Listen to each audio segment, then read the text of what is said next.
নমস্কার বন্ধুরা, কেমন আছেন সবাই? আমি দুই বাংলার হেসেল থেকে বলছি। আজকে বাড়িতে বড় বড় চিংড়ি মাছ নিয়ে এসছে। চিংড়ি মাছের খোসা ছাড়িয়ে আমি প্রথম লেবু দিয়ে মেখে আলাদাভাবে কিছুক্ষণ সময় রেখে দিয়েছিলাম আগে। এখন এটাকে নিয়ে এসে এর মধ্যে আমি এখন দিয়ে দেব সামান্য একটু নুন আর একটু হলুদ। এগুলো দিয়ে আমি হালকাভাবে মেখে আলাদাভাবে কিছুক্ষণের জন্য রেখে দিচ্ছি। ব্যাস, ম্যারিনেট করা হয়ে গেছে। এখন আলাদা একটি কড়াইতে আমি প্রথমে সাদা তেল নিয়ে দিচ্ছি, আর এই সাদা তেলটা খুব ভালো করে গরম করে আমি এইগুলো ভেজে নেব। চিংড়ি মাছগুলো দেখুন কি সুন্দর করে চিংড়ি মাছগুলো আমার ভাজা হয়ে গেছে। আর ওই ভাজা তেলে সামান্য তেজপাতা ফোড়ন দিচ্ছি, আর সাথে গরম মশলাও ফোড়ন দিয়ে দিলাম। এখন এর মধ্যে দিয়ে দেব পেঁয়াজ, আদা, রসুন পেস্ট। এগুলো আমি আগে থেকে বেটে রেখেছিলাম, সেগুলো এখন এর মধ্যে দিয়ে দিচ্ছি।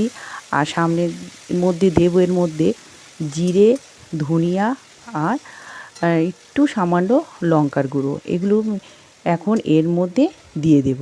ব্যাস, এগুলো দেওয়া হয়ে গেলে খুব ভালোভাবে মিশিয়ে নেব। আর এর মধ্যে দেব একটু পোস্ত, টক দই, নারিকেল বাটা। এগুলো দিয়ে আমি আবার ভালো করে কষাবো।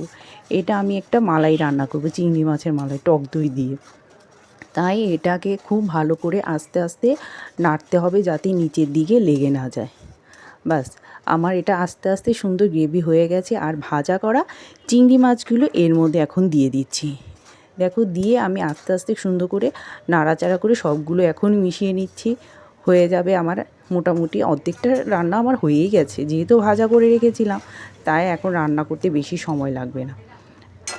হয়ে যাচ্ছে। দেখো কি সুন্দর কালার চলে এসেছে, যেহেতু একটু আগের থেকে হলুদ দিয়েছিলাম তাই। আর এখন এর মধ্যে চিনির বদলে আমি একটু মিষ্টি দই দিয়ে দেব।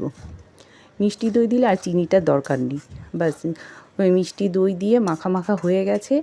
আর এর মধ্যে দেব এখন একটু গরম মশলার গুঁড়ো আর 2-3টে লঙ্কা। ব্যাস, হয়ে গেল আমার চিংড়ি মাছের একটি মালাই। আর এটা খেতে এত স্বাদ হয়েছে, বাচ্চারা কাড়াকাড়ি লেগে গেছে যে আমি খাবো। আমার ছেলেও চিংড়ি মাছ পছন্দ করে না, কিন্তু ও অনেক ভালো খেয়েছে এটা। তাই আমার আজকের রেসিপি কেমন হয়েছে জানাবে। নমস্কার।